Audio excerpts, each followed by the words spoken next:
Today is a significant day for the UK and German relations and in the history of our two countries. In less than 100 days since I first visited Berlin in July and we kicked off these negotiations together, we have today signed a landmark defence agreement here at Trinity House in London, an historic deepening of the relations, the defence relations between our two countries. So first I want to thank our negotiating teams. They worked at pace and they've helped us secure a deal which forges closer cooperation between our militaries and our industries, which contains immediate actions and longer-term ambitions. Today's agreement strengthens our security. It will grow our economies. And you know, when I was Shadow Defence Secretary before the general election, I had conversations with allies and partners and academics that said Britain needed to play a bigger part in NATO. They said European allies needed to take on more responsibility for European security. And this is the driving force behind our NATO-first UK defence strategy, behind our reset of UK relations with Europe. We share the same threats: war in Ukraine, conflict in the Middle East, growing Russian aggression. We share the same values: democracy, individual freedom, rule of law. And in a more dangerous world, allies are our strategic strength, and we must do more together. But I believed then, as I know Boris, you did too, that the UK-German defence relationship was underdeveloped. The UK and Germany are currently Europe's top two defence spenders. We're currently Europe's top two supporters of Ukraine in military and economic aid. Yes, there's 40 years of great cooperation on fast jets between UK and Germany. Yes, both countries have deployed and operated together in Kosovo, in Afghanistan, and to counter IS. But the collaboration's been ad hoc. It's not been systematic. And there is no fully fledged defence cooperation agreement. And as I started work on this area, with some of you in this room, and I thank you for your contributions, as I started work sometime last year, there were only 28 German military personnel training in the UK. There were only 6 Brits doing the same in Germany. We only had one bilateral German-UK defence industrial programme. So there was huge potential, which we both wanted to seize. The potential and imperative to respond to increasing threats, to strengthen our collective security through NATO, which is the cornerstone for the defence of both our nations. So today we have signed this landmark Trinity House agreement. It secures defence cooperation across all domains: land, sea, air, cyber, space. It will be put on a legal footing in the wider treaty between the UK and Germany. The agreement confirms new lighthouse defence projects between our militaries, and where better to announce these than Trinity House, which is home of England's official lighthouse authority and has been so since 1794. In fact, actually, it goes back longer than that to Henry VIII, when he took the first steps to maritime regulation from this building in 1514. And Admiral Ian Launer, thank you for your hospitality, thank you for hosting us, and thank you to your teams for helping us organise this event. But in this new agreement, our new cooperation is focused on the now, with our armies training, exercising, innovating more together on NATO's eastern flank, on German P-8 planes operating out of Lossiemouth to help protect the North Atlantic, and on new support for Ukraine through the capability coalitions and also enabling German-seeking helicopters to be equipped with modern missile systems. So cooperation focused on the now, and also cooperation focused on the weapons of the future. Developing a new deep strike system together. Pursuing new drones that could operate alongside our tanks, our planes, and our warships. Kickstarting work together to protect vital undersea cables in the North Sea. Advancing innovation between our armies to shape the future of NATO warfare, driven by AI and emerging technologies. And as well as this agreement paves the way for closer industrial cooperation. So today, Rheinmetall have announced plans to build a new gun barrel factory in Britain, supporting 400 jobs, bringing nearly £500 million of benefit to the UK economy, and re-establishing a critical defence industry for the first time in 10 years. Gun barrels built in Britain, with British steel, for our British armed forces and for our allies. And from artillery to AI, from the weapons of now to the weapons of the future, Helsing have also confirmed today a new investment of £350 million into the UK for the development of AI systems. So this shows today's agreement gives renewed confidence to investors in the UK defence industrial base. And finally, just to give this a bigger context, our new government was elected in July to deliver change. Before the election, we promised a new defence agreement with Germany in 6 months. We've signed this landmark agreement in less than 4 months. This is what turning talk into action looks like. This is what resetting relations with Europe looks like. This is what growing our economy looks like. And this is what a NATO-first defence strategy looks like. And today's agreement also sends a signal to our adversaries. We will deter and we will defend against any aggression together. Boris, I look forward to working closely with you in putting this agreement into action. Today really is only the start of new, deeper relations between our two nations. And yes, politicians may come and go, but the Trinity House Agreement will live on, and it will keep our countries and Europe safer in the years to come. Thank you. Thank you very much, John. Ladies and gentlemen, I could not be more delighted to be here in Trinity House in London for my first official visit in UK since being in office. So thank you very much for the invitation. Thank you very much for the invitation and your hospitality in this tremendous place of British history. So thank you very much for that occasion to be here, and thank you for your invitation, John. Please allow me 2 personal remarks. John and me, we haven't been knowing each other for a long time. But still, we met more times than I met some other colleagues in Europe or beyond. And even my wife told me sometimes she's got the impression I'm meeting him more than her. So we have really a very close partnership. We built it up in a very short time. And I'm very thankful for a colleague like you, because I'm sure about what's going on. We will work together very trustfully and friendshiply. So thank you very much for that. And the second remark is, my link to British military reaches very long back in my life. And that means, because I'm 64, very long back. Because I grew up and was born in Osnabrück in Lower Saxony, the city of Westphalian peace, as some of you probably know. But more of you probably know what Osnabrück means in the history of British troops.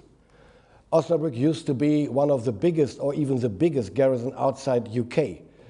And I was born there, and I said goodbye to our British friends and partners in 2008 when they left Germany in an awful weather, like raining out of tons. And how do you call the hats of the guards?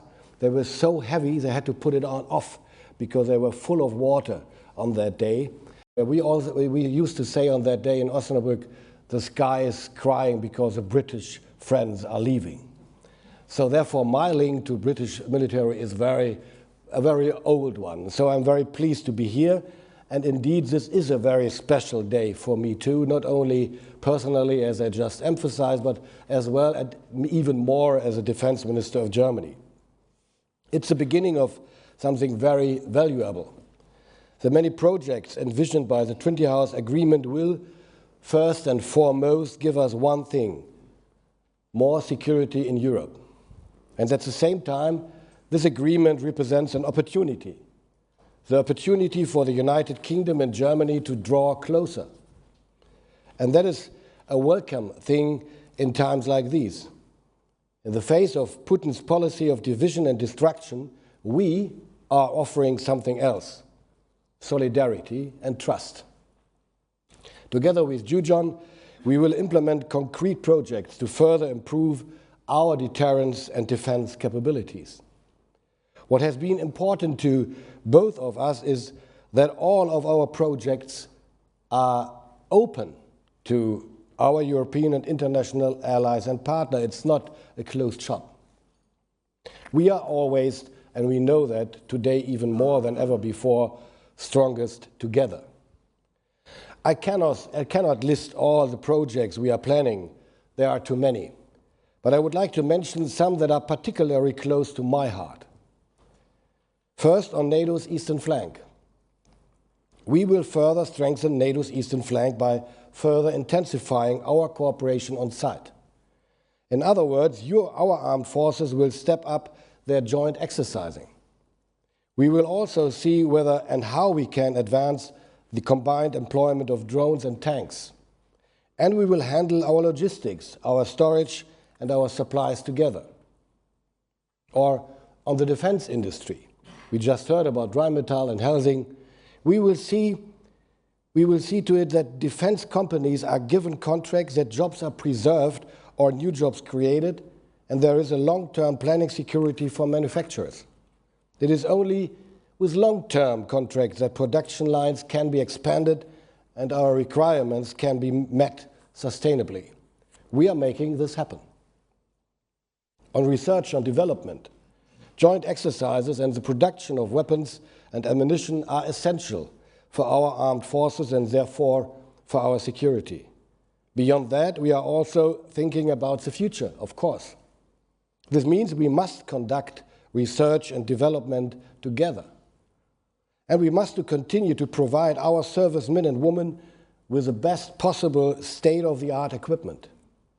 That is why we are committed to closer cooperation on research and development in the area of uncrewed aerial systems. That way we can better ensure compatibility of our systems. It is crucial that we increase our option of using the same systems. We know that the systems of the future will be exceedingly complex. Future aircraft and drones will be highly complicated. High-tech devices capable of communicating and operating with each other. That makes joint development all the more important. Or, as for other joint projects, we will develop new standoff weapons with our partners, with extended ranges and improved precision. We will enhance our protection of critical undersea infrastructure and, to this end, generate even more detailed situation pictures. We will expand our air defense together with our partners. Operating out of Lossiemouth in Scotland, German P-8 planes will episodically contribute to the protection of the North Atlantic. That way, we will be able to better protect European airspace against the threat of long-range missiles. Ukraine. In closing, let me make one thing especially clear once more. We will continue to support Ukraine together. For months, Moscow has been unleashing massive airstrikes on the country, killing civilians and destroying the infrastructure as well as Ukraine's economic base.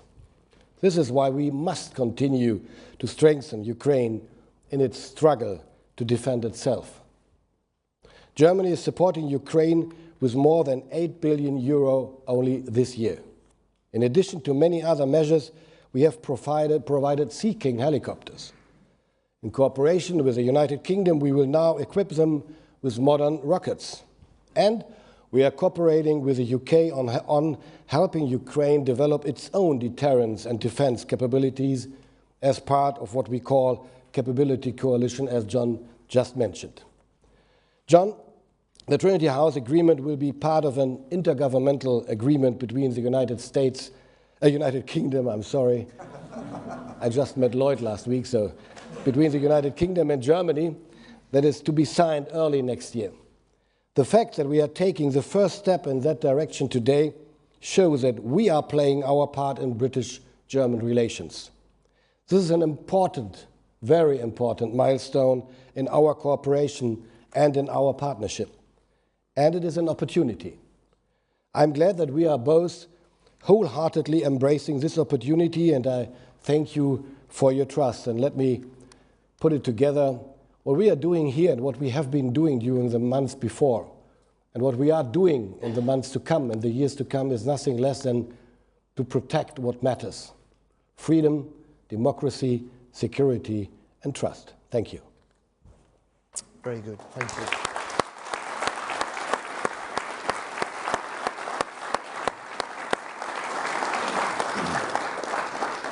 I'm now, if you'll bear with us, the rest of you, going to take 6 questions from the media in turn. I'm going to start with Johnny Beale, BBC. Thank you very much, Defence Secretary.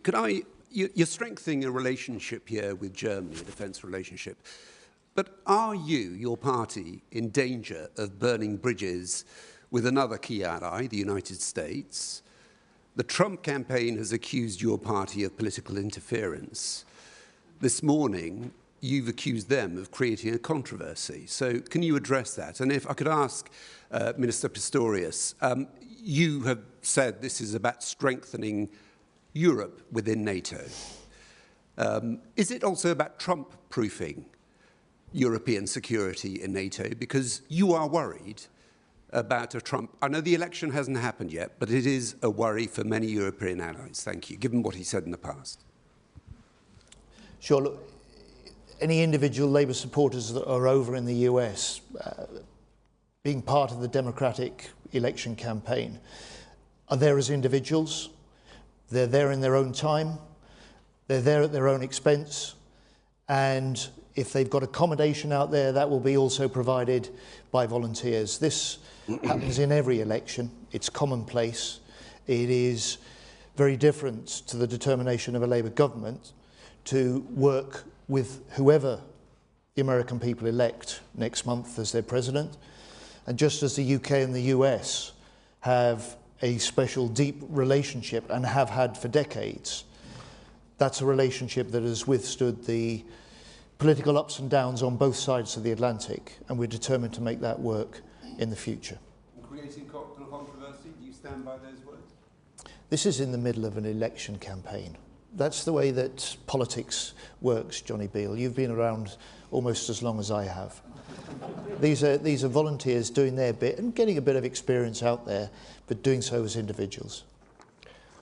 Well, thank you very much for your question. And in the first place, I would like to apologize for my very strong German accent, but I can't change it any longer. I'm too old for that. But let me emphasize that I've always been stressing during the last 1.5 years since I came in office that would be a strong and a wrong answer to say, we have a German saying, let us start another way.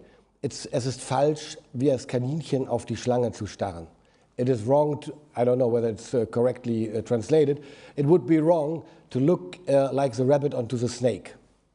I mean, the elections in Washington will have a result whatever. What our responsibility in Europe is to strengthen the European angle, the European pillar of NATO. This is what we should have done earlier, from my opinion. I'm convinced about that. What we didn't. I always stress that the Baltics and the Scandinavian countries, they woke up in 2014 with the annexion of Crimea. We woke up too, Germany, Britain, France, and other countries in Europe. But what we did was we pushed the snooze button and turned around. All the other countries stayed awake and they did what was necessary to do. And so we lost almost 8 years. And we have now to speed up. And therefore it is, of course, of importance because we trust on the Euro-Atlantic alliance and the Euro-Atlantic solidarity and friendship. But besides that, we have to do more because in any way, the US will shift their focus more to the Indo-Pacific for reasons we all know. So it is only a question of will they do much less in Europe because of that or only a little bit less. But anyway, we would have to do more, and this is our task. So you should very much see this as an agreement setting out to reinforce the European leadership within NATO. And as Minister Pistorius has said, not a closed shop, but what we want to develop, what we want to drive together is there for other European partners to join as well. Annette Dietet, please, from ARD. Yes, hello. A question to both of you. You've depicted this treatment, as this agreement, as a very important milestone, but also as a first step to a more wider and broader intergovernmental treaty that will be signed beginning of next year. Could you maybe give us an idea of what areas will be in there as well? And this goes beyond, that's what Starmer said in Blenheim Palace when he announced that, this will go beyond the pure industrial cooperation and defense and security. So could you give us an idea of where this will lead? I mean, what the next step will be from here? Well, as far as I'm informed, the negotiations about that treaty will be finished in the beginning of the year, the latest, maybe even earlier. And I'm only the defense minister. I have enough to work with my business. But as far as I'm informed, it's about cultural exchange, it's about industrial politics, it's about almost everything. And it's necessary to do that, to make that restart after a long period. So I really appreciate that decision to do that together and to do it so quickly together.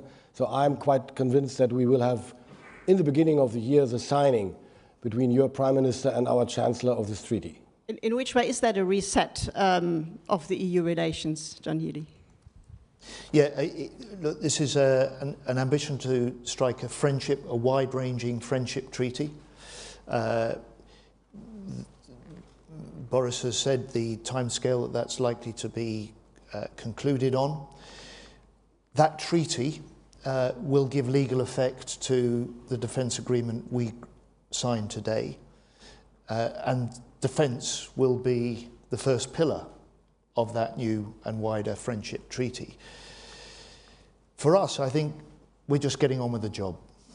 You know, we're humble defence ministers. We see the increasing threats that our countries and our alliance faces.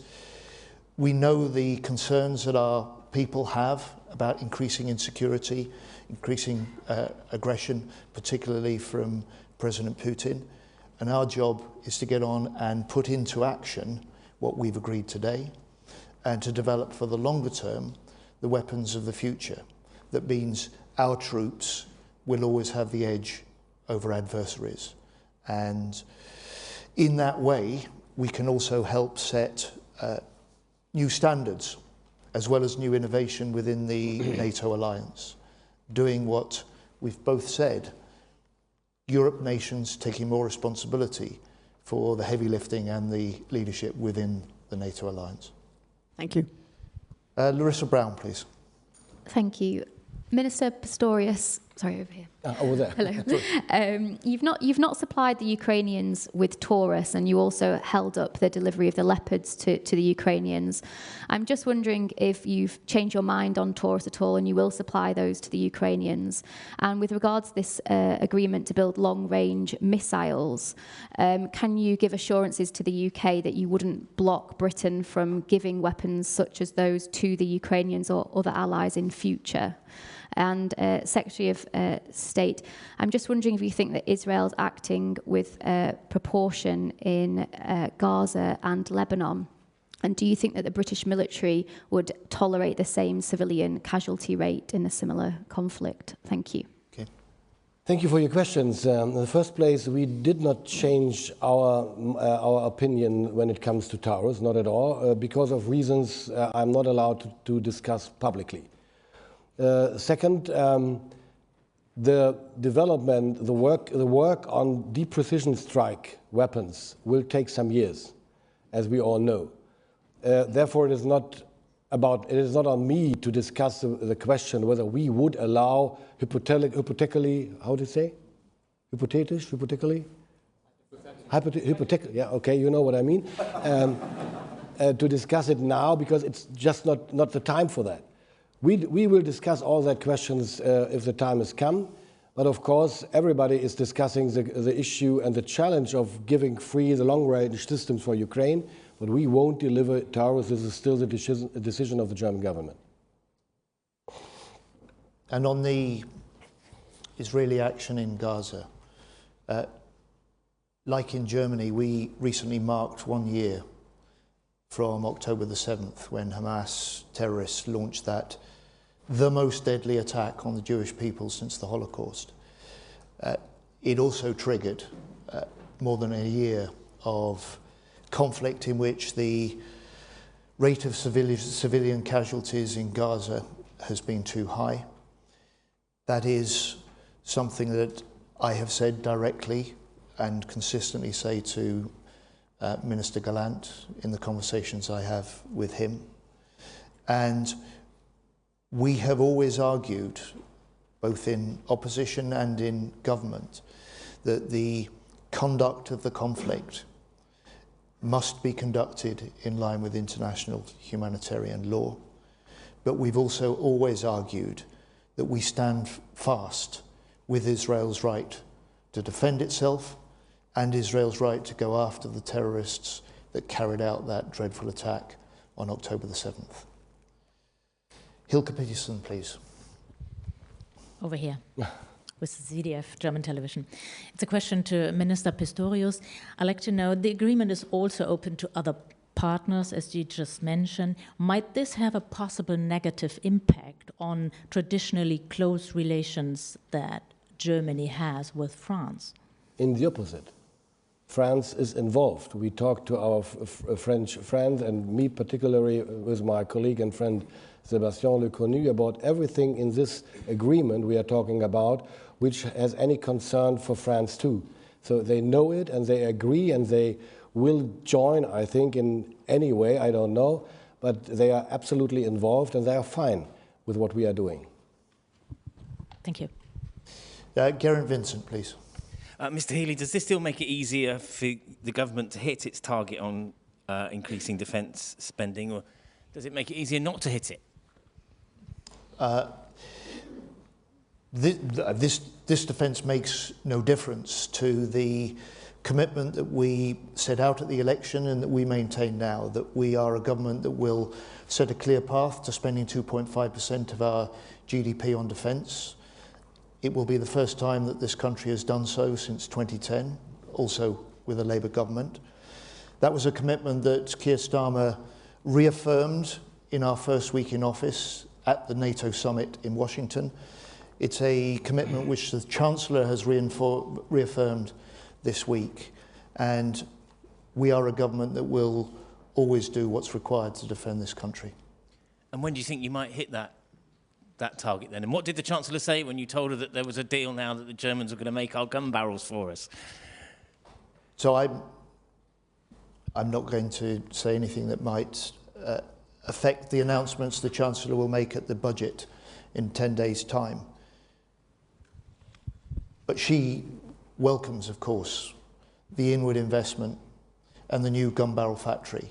She welcomes, of course, the inward investment from Healey, announced today as well.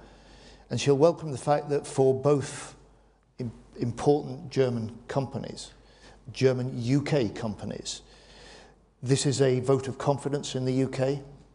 It's a recognition that this agreement creates the long-term confidence that our militaries will work more closely together, our industries can work more closely together, and that we are committed not just to the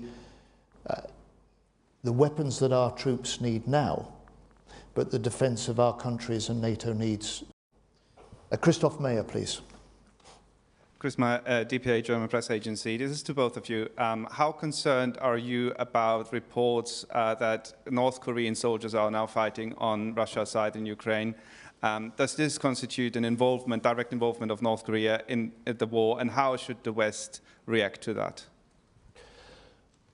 We are checking the implications with regard to international law at the moment, but anyway, it is a new quality in that war we have to deal with. I don't know what is really the advantage they promise each other by doing that. I mean, we don't even know whether we are talking about 1,500 or 12,000, or which kind of soldiers are coming to Russia and to fight where and against. I don't know that. I know whether you have other information, but in any way, it is a new quality. It is a kind of escalation, and it shows us a very important aspect. International conflicts are approaching very rapidly. North Korea providing ammunition, weapons to Russia. Russia providing on the way, likewise, technical systems and oil and gas and so on, does have an impact, for example, for the security of South Korea. North Korean actions have an impact on North Korean and Chinese relationship. This on this side has an impact for the relationship between China and Russia and India, and China and India and Russia. So we see international conflicts are getting more and more closer to each other and linked to each other, which makes it not really easier to deal with them and to get an approach for de-escalation and for respecting, finally, multilateralism in our world. So I'm quite concerned about that development. I share that very serious concern about the reports of this development. We both totally condemn this as a potential escalation, as Minister Pistorius has said. It looks highly likely that North Korean troops have been deployed into Russia. It is certainly not clear yet that they've been deployed to the battlefront. We know that North Korea have been providing weapons and ammunition to Russia. I see this as a sign of, in fact, desperation, as well as a shocking escalation on North Korea's front, a desperation from Putin that he's having to reach out and develop a growing alliance of aggression with a country like North Korea. And Minister Pistorius is absolutely right. This is not just a concern about the potential for an escalation of conflict in Europe. There is an indivisible link with security concerns in the Indo-Pacific as well, and that was one of the areas of discussion for Minister Pistorius and I when we met last week as defence ministers at NATO in Brussels. Thank you. Thank you very much, and thank you again all for joining us this morning. Thank you for marking this historic morning, historic agreement, and I hope you'll follow and keep us up to the mark with the action that we will take from today to put this into practice. Thank you all. Thank you very much.